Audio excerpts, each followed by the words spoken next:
Enw I yw Sioned Williams a dwi'n geradur hanes modern yn Amgueddfa Cymru. Fy enw I yw Fflir Mos a dwi'n geradur bywyd diwylliannol yn Amgueddfa Cymru ac hefyd yn un o geraduron arddangosfa bywyd Richard Burton.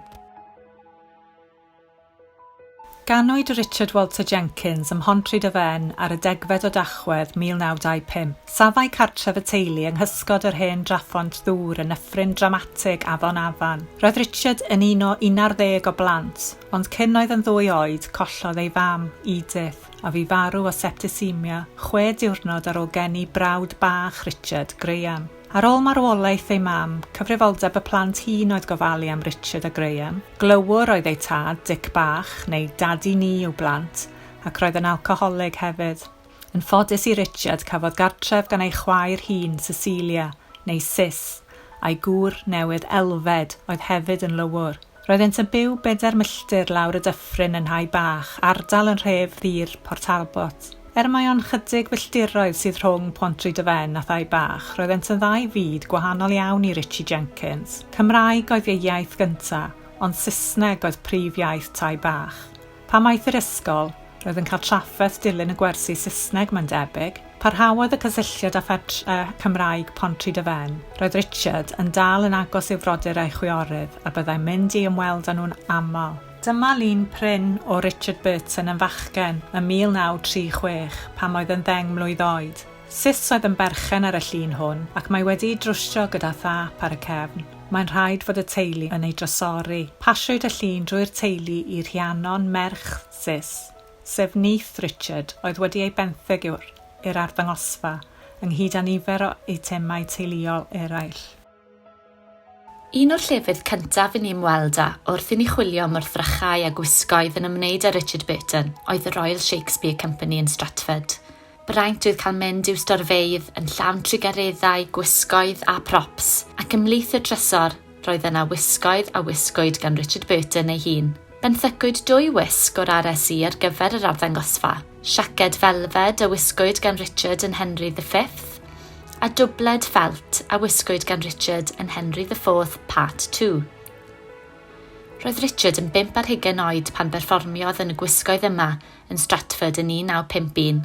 Cafodd ei gastio mewn cyfres o ddramâu Shakespeare yn Stratford, ac roedd hwn yn uchelgais gan Philip Burton ers tro i weld Richard ar y llwyfan hwnnw, ac fe'i helpodd i baratoi ar gyfer ei rôl fel Prince Hal yn Henry IV. Dyma beth wedodd ei brawd Burton am ei berfformiad. Rwy'n cofio mynd i Stratford i weld Rich yn Henry IV, a gweld yn sefyll fanna ar y llwyfan yn llonydd, a'i lygaid glas yn sheino, ac bod e ddim yn symud o gwbl, roedd pawb yn edrych arno fe. Dyma un o'r gwrthrychau mwyaf arbennig yn yr arddangosfa, sef dyddiadur Richard, yn dyddio i 1940, ar fenthyg gan archifau Richard Burton, Prifysgol Abertawe. Rhoddwyd y dyddiadur poced yn anreg i Richard ar ei benblwydd yn 40 oed, ar y 10 o Dachwedd 1939. Dechreuodd ysgrifennu ynddo ar y 10 o Ragfyr, gan barhau bob dydd drwy gydol 1940. Mae'r cofnodion byr yn rhoi cipolwg prin i ni ar fywyd bachgen cyffredin yn Ne Cymru yn ystod yr Ail Ryfel Byd. Treiliau Richard ei amser yn yr ysgol yn chwarae rygbi, ennill arian poced ac ymweld â'r sinema a'r llyfrgell tra byddai bob Sul yn ddiwrnod capel. Un o uchafbwyntiau'r arddangosfa yw gwisgoedd o'r ffilm eiconic Cleopatra. Cleopatra oedd y ffilm fyddai newid bywyd Richard am byth. Ym mis Ionawr 1962, actiodd ei olygfeydd cyntaf fel Mark Antony ochr yn ochr ag Elizabeth Taylor. Bu ei carwraeth yn fel ar fysedd y wasg dros y byd, a daeth y 2 yn enwau cyfarwydd. Mae 2 o wisgoedd Richard i gweld yn yr arddangosfa, arfwisg a chlogyn coch ac arfwisg goch du a gair. Cafodd gwisgoedd Mark Antony ei dylunio gan Vittorio Nino Novarese a'i gwneud yn arbennig ar gyfer Richard gan costwmi d'arte Perosi yn Rhufain. Mae yna hefyd 2 o ffrogiau Elizabeth i gweld yn yr arddangosfa. Ffrog wyrdd hardd i'r llawr ac ymddangosodd mewn golygfa gyda Mark Antony, sef Richard yn ail hanner y ffilm. A ffrog borffor addurnedig sydd hefyd i gweld ar ddeunydd hyrwyddo'r ffilm. Creuwyd 65 ffrog ar gyfer ei chymeriad, ond dim ond 38 sydd i'w gweld yn y ffilm. Dyluniwyd ei gwisgoedd gan Irene Sharaff a gaeth yn ei blaen i ddilynio ffrog briodas Elizabeth Taylor yn 1964. Dyma albwm lluniau Ysgol Uwchradd Port Talbot ar fenthyg gan archifau Gorllewin Morgannwg. Mae'n dangos llun o ddosbarth Richard yn 1940 pan oedd yn 40 i 15 oed.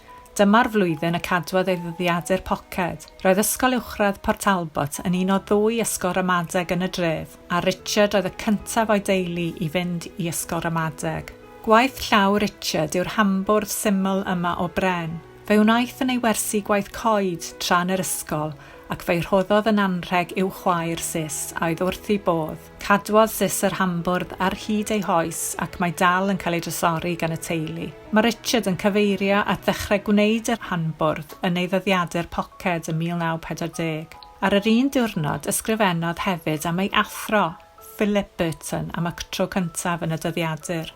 Mae'r ddogfen fabwysiadu gyfreithiol gwreiddiol i'w gweld yn yr arddangosfa am y tro cyntaf, wedi llofnodi gan dad Richard, sef Richard Walter Jenkins, a Philip H. Burton ar yr ail ar 15 o Ragfyr 1943. Roedd Philip Burton yn athro Saesneg dawnus oedd â diddordeb mawr yn y theatr. Byddai'n cyfarwyddo drama'r ysgol bob blwyddyn. Pan oedd Richard yn 40, dechreuodd yntau am ddiddori yn y theatr, a rhoddodd Philip ran fach iddo yn un o'i gynyrchiadau. Yn raddol, daeth Philip yn ymwybodol o gwir ddawn Richard fel actor. Penderfynodd Burton fod angen i Richard newid ei acen ac aeth ati hyfforddi Richard i ffrwyno ei acen Gymreig wrth ddarllen y salmau a gwaith Shakespeare yn uchel. Byddai'n mynd â Richard i ben mynydd Margam gerllaw mwyn iddo ymarfer techneg ei lais.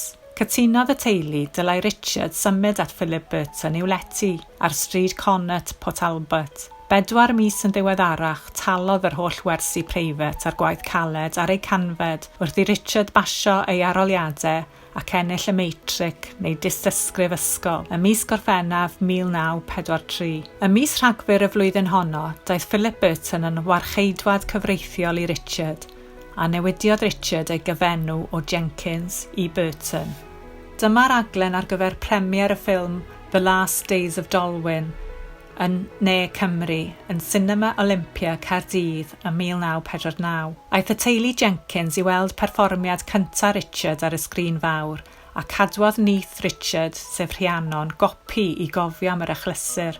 Roedd The Last Days of Dolwyn yn garreg filltir yng ngyrfa a bywyd personol Richard. Dyma ei ffilm gyntaf a dyma lle y cyfarfu â Sybil Williams ei wraig. Mae Richard yn chwarae rhan Gareth, Cymro Cymraeg, a ysgrifennwyd yn arbennig ar ei gyfer gan Emlyn Williams. Pam ddangoswyd y sgript i'r cynhyrchydd, Alexander Corder, roedd yn credu fod gormod y Gymraeg yn ddi, ond llwyddodd Emlyn i ddwyn perswad arno. Roedd Richard yn adnabod Emlyn Williams wedi ei swydd cyntaf fel actor proffesiynol yn ei ddrama The Druid's Rest. Wedi hynny, daeth Emlyn yn fentor pwysig arall i Richard ac yn ffrind oes. Ym 1952, arwyddodd Richard gytundeb 3 ffilm yn Hollywood gyda 20th Century Fox oedd yn werth $150,000. Rhwng y ffilmio, byddai Richard a Sybil yn ymweld â Chymru yn y cyfnod hwn, gan aros gyda Sis ac Elfed yn Nhai Bach. Un Nadolig rhoddodd Richard riban goch i Sybil a gofyn iddi ddilyn y rhiban at Gornel Street Caradog yn Nhai Bach. Yno roedd ei anrheg yn aros, sef car MG coch. Roedd hyn yn ddatganiad o gyfoeth newydd Richard a'r haelioni fyddai'n ei ddangos i'w deulu drwy gydol ei yrfa. Dyma fag llyfrau Richard Burton. Hoffai amgylchynu hun a llyfrau ac roedd ganddo lyfgelloedd ym mhob un o'i gartrefi yn y Swistir, Mecsico ac ar ei gwch pleser y Clisma.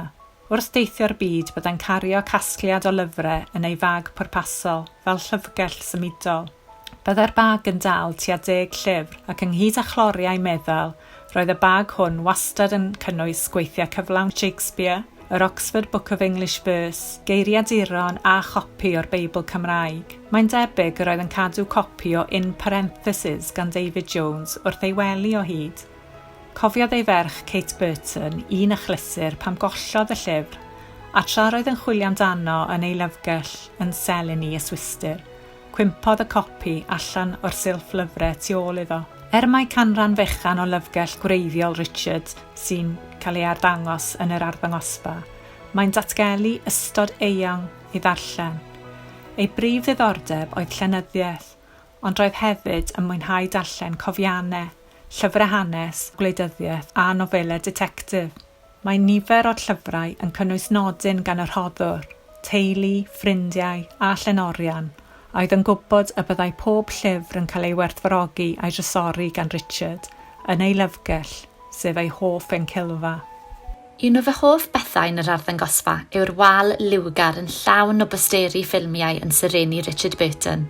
Fe gadwodd Richard y posteri yma yn rhan o'i archif bersonol, a dyma'r tro cyntaf iddynt gael ei arddangos gyda'i gilydd ac yn amlygu ei gyfraniad i'r byd ffilm. Y poster hynaf yn y casgliad yw un o'r ffilm 1952 My Cousin Rachel. Hon oedd ffilm Hollywood gyntaf Richard.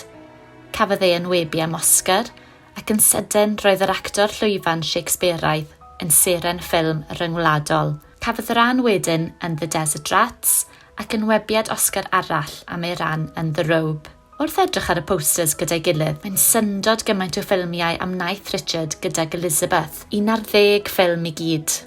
Yn fuan ar ôl llwyddiant a sgandal Cleopatra, cafodd Richard ac Elizabeth eu castio yn y ffilm The VIPs, a dros y blynyddoedd nesaf, syrenodd Richard yn rai o'r ffilmiau gorau, gan gynnwys Beckett a The Night of the Iguana. Roddodd ei berfformiad gorau yn ôl llawer ym 1966, mewn addasiad ffilm o ddrama Edward Albee, Who's Afraid of Virginia Woolf. Roedd Elizabeth yn y ffilm hon hefyd, a'r ddau yn chwarae cwpl priod anhapus. Mae rai wedi honni fod hyn yn adlewyrchiad o'i perthynas ei hunain. Un o'r gwrthrychau olaf i ni gasglu ar gyfer yr arddangosfa oedd y siaced a wisgodd Richard oedd chwarae Major Smith yn y ffilm Where Eagles Dare ym 1968. Prynwyd hi mewn ocsiwn, ac mae'r siaced nawr yn rhan o gasgliad amgueddfa Cymru. Un o ffilmiau mwyaf adnabyddus Richard yw Where Eagles Dare, clasur o ffilm am yr air ryfel byd, gyda Richard yn chwarae Major Smith, sy'n arwain cyrch achub yn yr Alpau. Mae wrth gwrs yn cynnwys un o llinellau enwocaf Richard, Broadsword Calling, Danny Boy.